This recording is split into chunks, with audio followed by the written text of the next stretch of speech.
welcome back to Doc64. In my last video we had a look inside a box full of C64 parts and peripherals.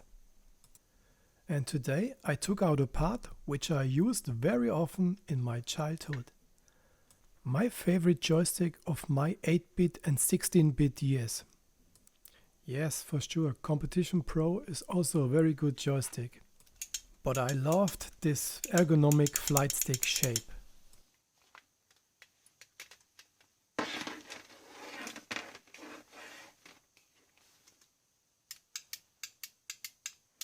That sounds a little bit weird, but before opening up, let's talk about Spectra Video. Spectra Video International Limited, SVI, was an American computer manufacturer and software house. It was originally called Spectra Vision, a company founded by Harry Fox in 1977. The company produced video games and other software for the VIC-20, the Atari VCS and the ColecoVision. They also built their own computers, the SV318 and the successor SV328, based on the Z80A CPU.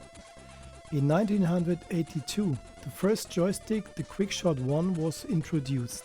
In 1983, the QuickShot 2 continued the success story. Then, in 1984, the QuickShot 2 Plus with microswitches was born. And many others followed. If you want more information, then have a look in the video description. All Spectra Video products were manufactured by Bondwell Holdings in Hong Kong.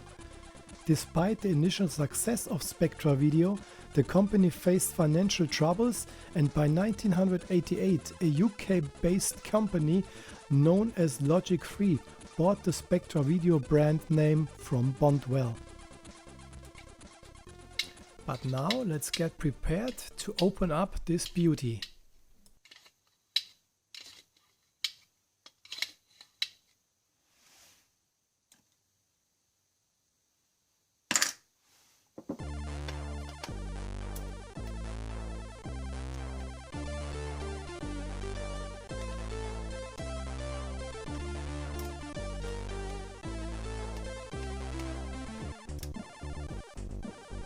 All screws have the same length, that's good to know.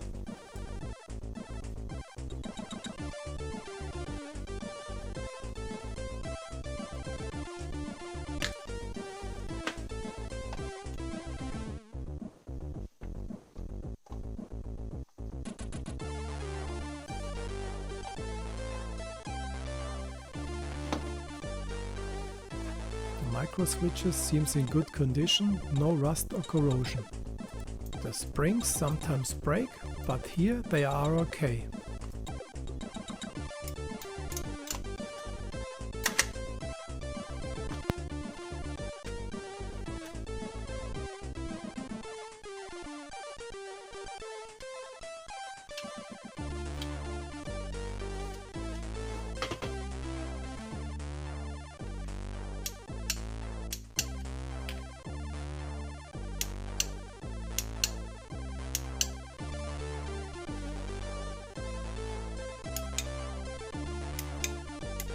The other springs sounded a little bit different, but it's not broken. So let's take a quick photo, only to be sure. But on the other side of the PCB the colors are marked, so we should not mess anything up.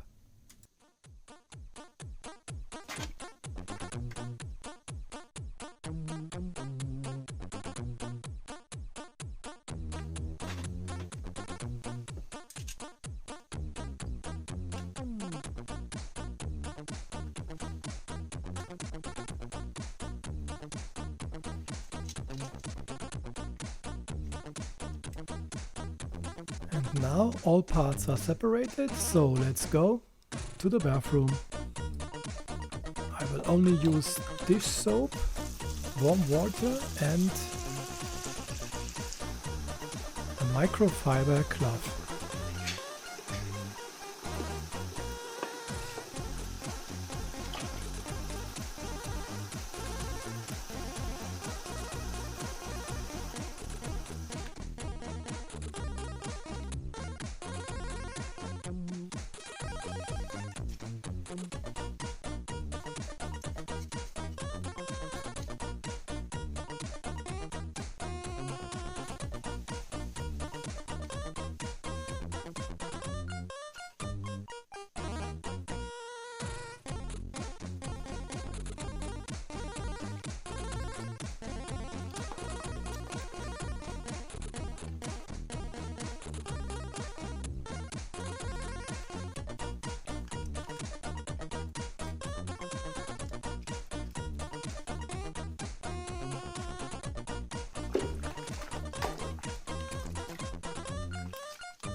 Here's some sticky dust, but with the fiber glove it works very well.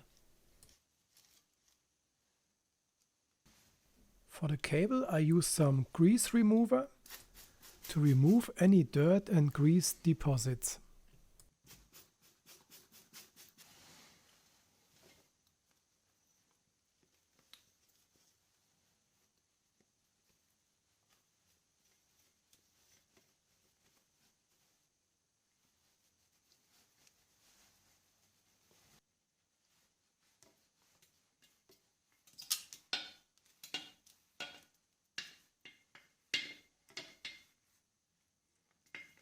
And here some 30-year-old dirt. And here all parts nice and clean. I'm really impressed how good they look. Nearly brand new.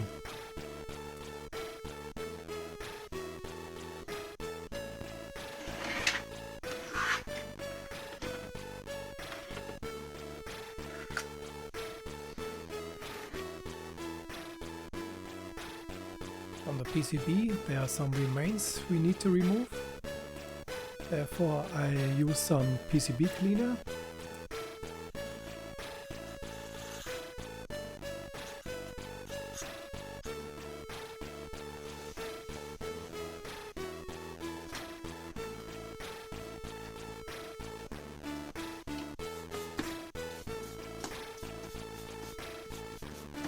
Every now and then I clean the brush on the paper towel.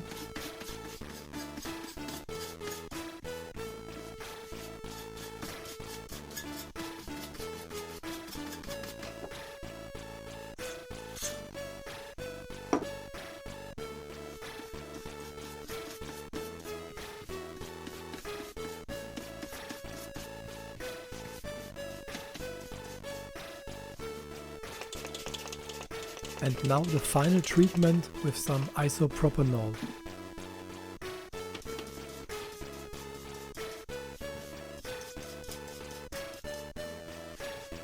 And now, as always, drying the PCB with my brother's underpants.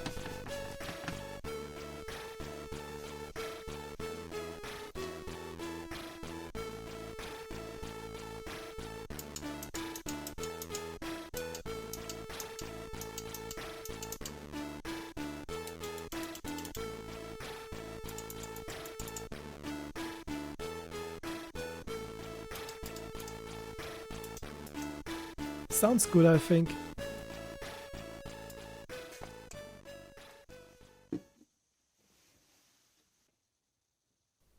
Next step, cleaning the contacts. For sure you can also use some contact cleaner.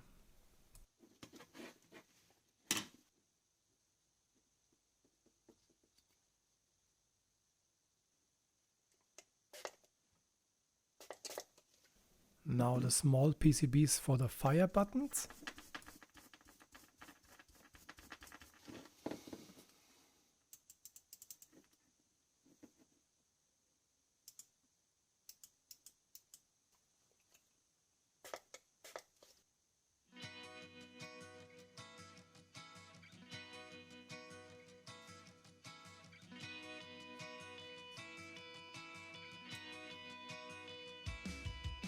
Yeah, better to have this on the cotton swab instead of the micro switch.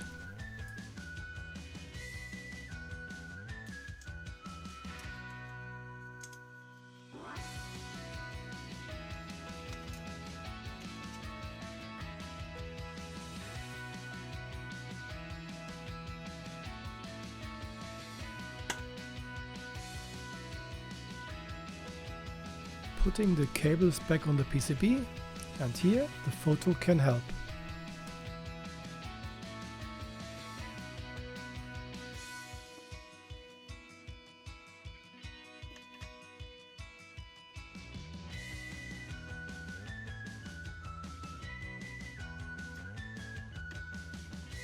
Okay, the cables are back on.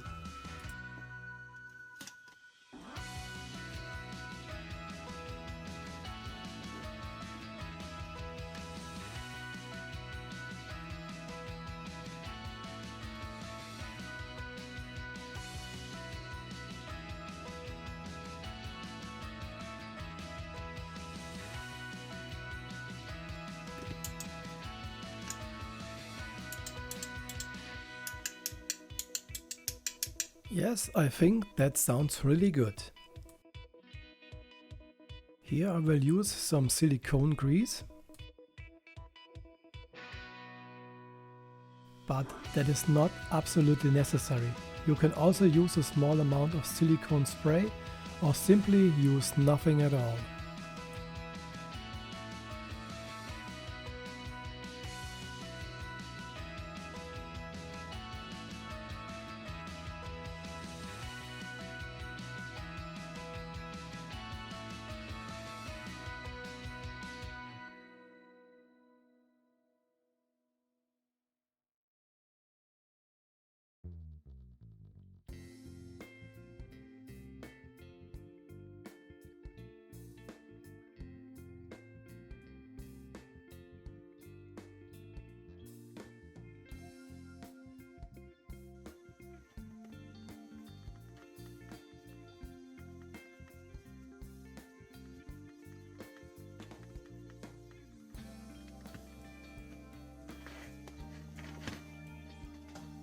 Putting all parts back together could be a little bit fiddly, but keep calm.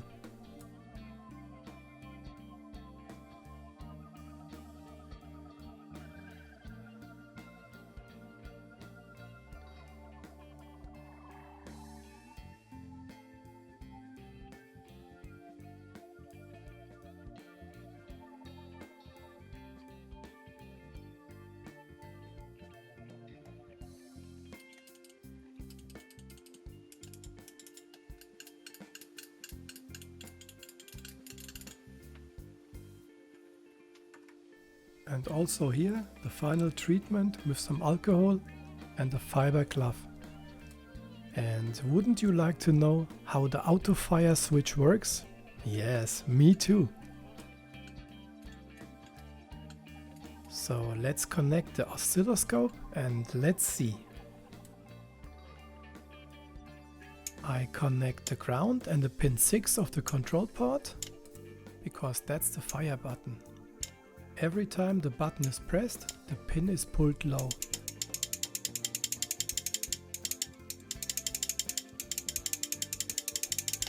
And what happens if the auto fire switch is turned on? Correct, pin 6 is pulled low periodically.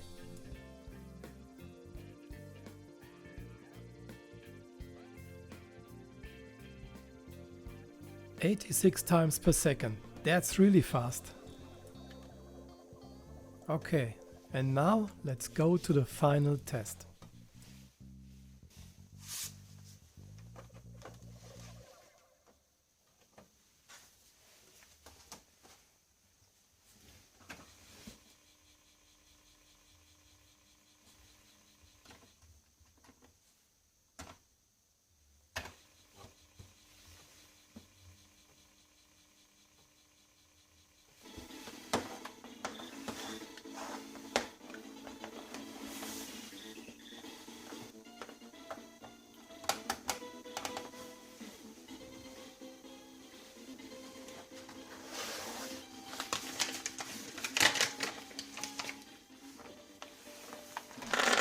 Like 35 years ago. So nice.